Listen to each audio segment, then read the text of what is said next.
श्री साईनाथाय नमः। बाबा की असीम कृपा से आज साईं साक्षात्कार एक अनुभव का 100वां एपिसोड बाबा के चरण कमलों में समर्पित किया जा रहा है। साईं साक्षात्कार की पूरी टीम आप सभी साईं भक्तों का हार्दिक धन्यवाद करती है। आप सभी के साथ प्यार, आशीर्वाद और प्रेरणा से ये सेवा बाबा ने स्वीकार की। इस एपिसोड के साथ साईं साक्षात्कार एक अनुभव को कुछ समय के लिए विराम दिया जा रहा है। बाबा आप सब पर अपनी कृपा की दृष्टि बनाए रखें। जब भी साईं बाबा की कफनी या लंगोट खराब या फट जाते थे तो वह इसे कभी किसी को नहीं दिया करते थे, बल्कि वे उन्हें धुनी में जलाकर राख कर देते थे। और यह अनिवार्य नहीं था कि साईं बाबा के कपड़े जलाने के लिए पुराने हों। कभी कभी वह थोड़े समय के लिए इस्तेमाल होने वाले कपड़ों को भी जला देते थे, और कभी कभी वह खराब हो चुके कपड़ों की मरम्मत करके उनका इस्तेमाल कर लिया करते थे। जब साईं बाबा के कपड़े फट जाते थे तो तात्या पाटिल अपनी उंगलियों से उन्हें और अधिक फाड़ देते थे। अगर साईं बाबा किसी भक्त को आध्यात्म के मामले में ऊपर ले जाना चाहते थे तो उस भाग्यशाली व्यक्ति को साईं बाबा के पुराने कपड़े प्रसाद के रूप में मिलते थे।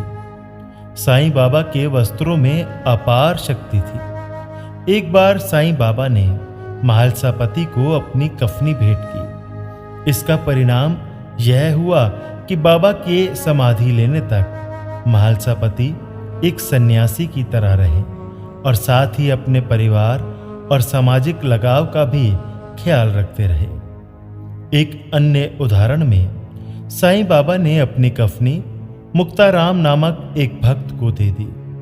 कफनी गंदी होने के कारण मुक्ताराम ने उसे धोकर वाड़े में सूखने के लिए रख दिया। इसके बाद मुक्ताराम बाबा के दर्शन के लिए गए। जहां काका साहेब दीक्षित के वाड़ा में कफनी को सुखाने के लिए रखा गया था, वामन राव भी वहां मौजूद थे। कफनी की ओर से एक आवाज आई, देखो, मुक्ताराम ने मुझे यहां लाकर उल्टा लटका दिया है। वामन राव ने तुरंत कफनी ली और खुद पहन ली। कफनी पहनकर वामन राव द्वारका माई चले गए। वामन राव द्वारा पहनी गई कफनी को देखकर साईं बाबा क्रोधित हो गए, लेकिन वामन राव सन्यास के लिए दृढ़ थे।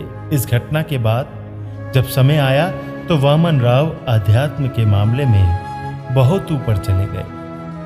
मंगलवार 15 अक्टूबर 1918 को, जिस दिन बाबा ने महासमाधि ली, एक पुराने कपड़े का थैला जिसे बाबा ने कभी किसी को छूने की अनुमति नहीं दी थी, खोला गया और उसमें एक हरी कफनी और एक हरी टोपी मिली जो उन्हें काशीराम दर्जी द्वारा दी गई थी। बाबा ने उन्हें पहना भी था, लेकिन बाद में केवल सफेद वस्त्र ही पसंद किए और अन्य सामानों के साथ यह थैला भी बाबा के साथ उनकी समाधि के अंदर रखा गया था। आजकल बाबा की अन्य निमित्त रूप से पहने जाने वाली कफनी शिरडी के दीक्षितवाड़ा में साईं बाबा संग्रहालय में रखी जाती है। कहां से आया कहां जाओगे, खबर करो अपने तन की। सद्गुरु मिले तो भेद बतावे, खुल जाए अंतर्घट। मन में हो विश्वास तो साईं करे पूरी आस।